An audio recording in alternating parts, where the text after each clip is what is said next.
Qui es-tu réellement? Mais qui sommes-nous?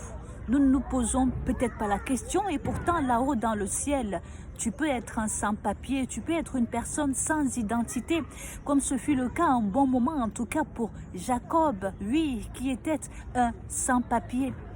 Père, je bénis ton Saint-Nom encore pour ce matin, que ta lumière vienne inonder la vie de ces personnes que tu as connectées aujourd'hui, Papa, je t'en supplie.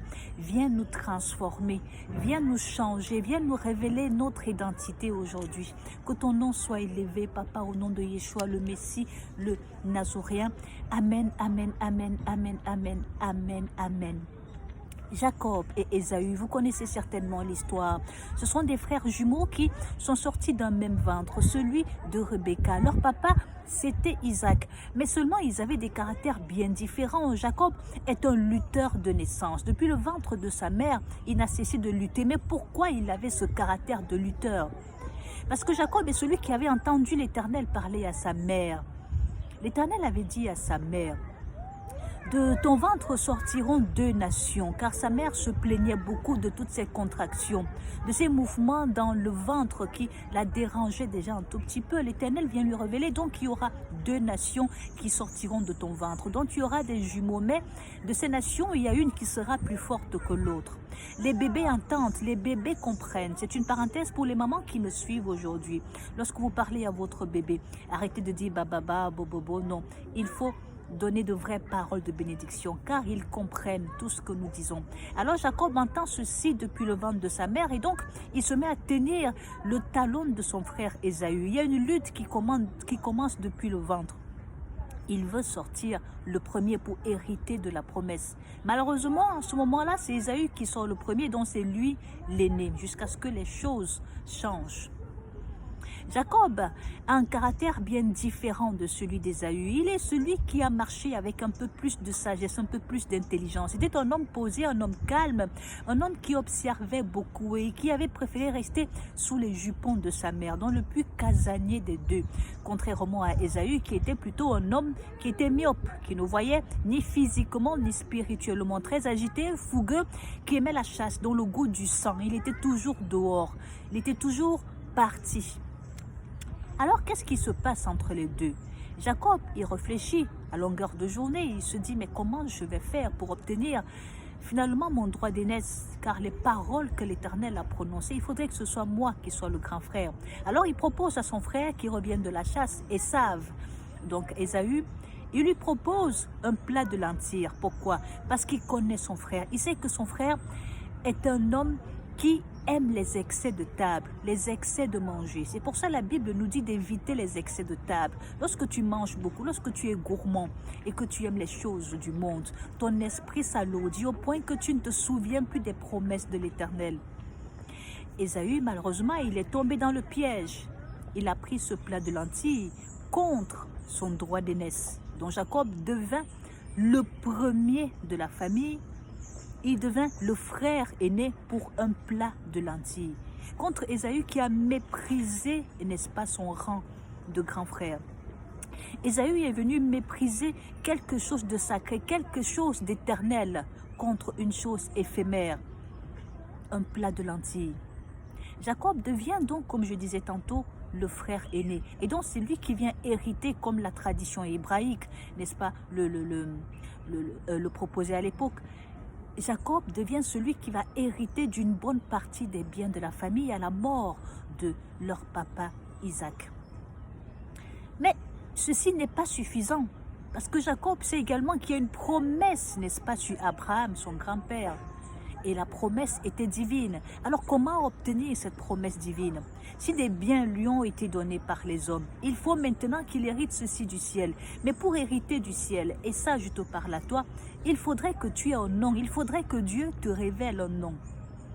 Lorsque Adonai, Yahweh, fait donc descendre sur terre cet homme assez étrange, mystérieux, qui est appelé Dieu par Jacob, eh bien Jacob n'a pas d'autre solution que de lutter avec lui, car ce n'est que lui qui pourra changer son nom.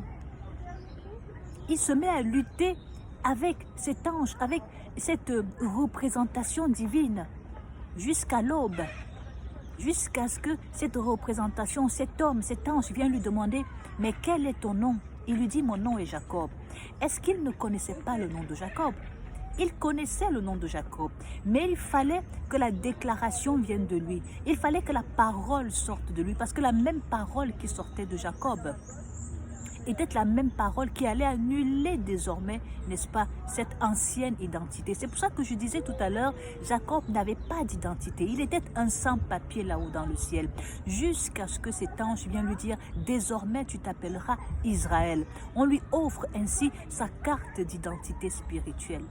Israël, El, le nom de l'Éternel, El Elohim, El Shaddai. Ce n'est qu'à ce moment-là que Jacob devient donc Israël. Il devient une personne là-haut dans le ciel. Il est celui qui peut donc désormais hériter de cette promesse divine. Ésaü, quant à lui, il a tout perdu. Il a tout perdu pour un plat de lentilles. Beaucoup de personnes ici n'arrivent pas encore à lutter. Il ne s'agit pas de lutter avec Dieu comme Jacob a lutté avec Dieu entre guillemets, mais désormais arracher son salut, suivre la voie du Seigneur Jésus-Christ, car on n'a plus le temps. La parole ne dit-elle pas que le royaume des cieux est forcé? Ce sont les violents qui s'en emparent. Celui qui va à la chasse perd sa place. Chaque jour, tu vas à la chasse et pourtant, ton père est déjà vieux. Même ton père spirituel, il est déjà vieux. Il peut même être vieux dans le ministère, mais jeune. Reste auprès de lui. Marche avec sagesse auprès de ton père afin que tu hérites de quelque chose avant qu'il ne parte. C'est la leçon que Jacob vient nous enseigner aujourd'hui à travers, n'est-ce pas, ce caractère de lutteur qu'il a toujours eu. Si Jésus-Christ est venu, il n'est pas venu pour admirer le monde, mais il est venu, il a versé son sang, le plus gros des sacrifices. Il y a des personnes ici qui veulent concurrencer Dieu, qui veulent faire à la place de Dieu. Et Dieu, des fois, même pas des fois, toujours, il ne donnera pas tout à une seule personne. Lorsque tu te sens un peu trop orgueilleux, il peut faire avec toi ce qu'il a fait avec Jacob. Avec Jacob, avant que l'ange ne parte, il lui a cassé un tout petit peu la hanche. Car Jacob, s'il continuait de marcher en étant droit, il allait avoir un peu trop d'orgueil en se disant, c'est moi, j'ai lutté avec Dieu. Et l'Éternel déteste l'orgueil. Donc il a fallu qu'on lui casse la hanche, que cet ange lui casse la hanche avant de partir, afin que désormais il marche en boitant, qu'il ait besoin même d'un bâton pour marcher. Et ce bâton représente donc désormais Dieu. Toi, tu as besoin du bâton pour marcher, toi qui es orgueilleux. Ce n'est pas parce que tu as lutté avec l'ange de l'Éternel que désormais tu dois marcher les épaules hautes. Dieu reste Dieu. Alléluia. Donc j'invite chacun d'entre vous à marcher désormais avec sagesse, à se laisser transformer par l'Éternel, qu'il vienne te révéler ton véritable nom et que tu entres dans ta destinée comme Jacob. Allez, soyez bénis. Shalom, shalom.